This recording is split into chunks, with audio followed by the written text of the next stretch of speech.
Mata upu e ono, ua toe osi le feagaiga le atua ma Isaraelu.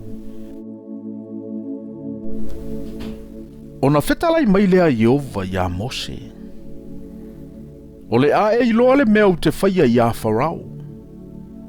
Awa o le 5 malosi na te tuina atu ai i lantou weo. O le 5 malosi fo'i na te tuli ai i ante i lantou ai lona nuu. Ua fetalai mai fo'i le atua ia Mose. O lo whapea mai i ante ia.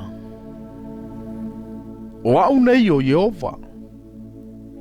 Na iloa ue apero amo, ma Isaako, ma Iakopo i lo wingoa.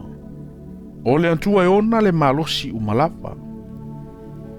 Ai peitai o lo wingoa o Iova, na le iloa ai au e i latou.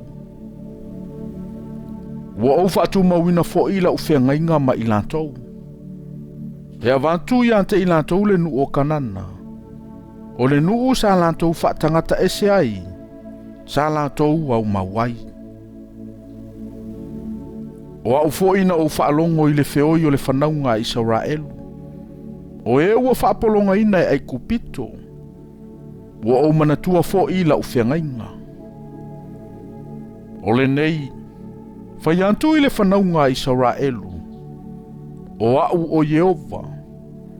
O te au mai au tau i lalo avenga mamafa ai kupito. O te lave ai mai fo'i ante o tau ai alatou ngā luenga. O te whaola ina mai fo'i o tau i le 5 whaaloaloa, masala te tele. O te whaia o tau mo unuu. E whai fo'i au mo o tau atua. Tau te iloa fo'i o au lava o Iova. O lo o tau atua. O le au mai o tau i lalo avenga mamafa ai kupito. O te whao ina atu fo'i o tau i le nuuna o si itia ai lo 5. O te avatu ia apera amo, ma Isaako, ma Iakopo. O te avatu ai i ante o tau matofi. O au nei o Iova. Ua whapela vau na tau talatu Mose i le whanaunga Isaraelu. Ai lei whaalongo i lantou i a Mose o nolo lantou loto ti ngā. Ma le ngā luenga mamafa. Ua fetalai mai fo Iova i a Mose, o loo whapea mai. Aluia.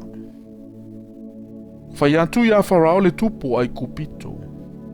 Ia tu mai e ia o le whanaunga Isaraelu e o ese ilo na nuu. A ua whaiantu Mose i lumo Iova. Ua whapea antu. Sila mai ia. E lei whaalongo mai i ante au le whanaunga Isaraelu. Pe whapewheo na whaalongo mai o Farao i ante au. O au fo'i ua le matalala ungangana. O fetalai mai fo'i Iova i a Mose ma Arona. Ma awina atu i la ua i le whanaunga Isaraelu antoa ma Farao le tupo ai kupito. Ina ia la au mai le whanaunga Isaraelu mai le nuu ai kupito. O tupunga nei o ai ngō lantou tamā. O atali nei o Reupena. O le ulu matua lea Isaraelu.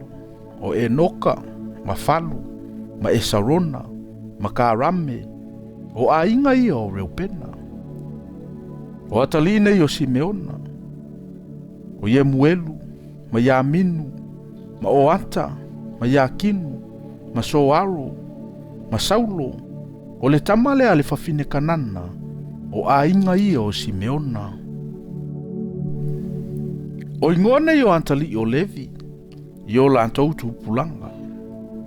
O Keresoma, ma Koato, ma Merari. O tausanga fo ina o lai Levi. E tasile se lau ma le tolunga fulu ma le fitu. O atali nei o Keresoma i o la ainga. O le peni ma Semi. O atali foi nei o Koato, o Amaramu, ma Isara, ma Heperona, ma Usialu. O tausanga foi na o lai Koato. E tasile se lau e tolunga fulu ma le tolu. O atali foi nei o Merari, o Maali ma Muse. O ilatou nei o ainga o Levi o lantou lava tupulanga. Ua whai awa fo I amaramo ia yo kapeta. O le tua whawhine leo lona tamā. Na ia whanau mai fo ia te io Arona ma Mose. O tausanga fo ia na ola ai amaramo. E tasi le se lau e tolunga fulu ma le fitu. O atali fo nei o Isara. O kouru ma Nefeku. Ma Sekari. O atali fo nei o Isialu. O Mesalu. Ma Elisafano. Ma Seteri. O whai awa Arona ia Elisapeta. O le awhawhine o Aminatapu. O le tua whawhine o Naasona. Na ia whanau mai ai fo ia te ia o Natapu. Ma Aviu. O Eliasaro. Ma Itamaro. O atali nei o Koru. O Asiro. Ma Elikana. Ma Aviasafo. O aingai o Sakoru. Ua whai awa fo I Eliasaro le antali o Arona. I le tasi a whawhine o Potialu.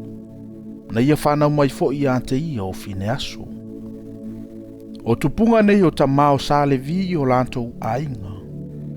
O Arona ma Mose ia na fetalai mai ia Yehova. La te au mai le whanaunga Israelu na ile nua ai kupito ia lantou lava au. O ila ua ia na whai atu ia Farao le tupo ai kupito. La te au mai le whanaunga Israelu nei ai kupito. O Mose le nei ma Arona. Ua oi le aso na fetalai mai ai Yehova ia Mose le nuo ai kupito. Ua fetalai mai ai Yehova ia Mose o whapea mai.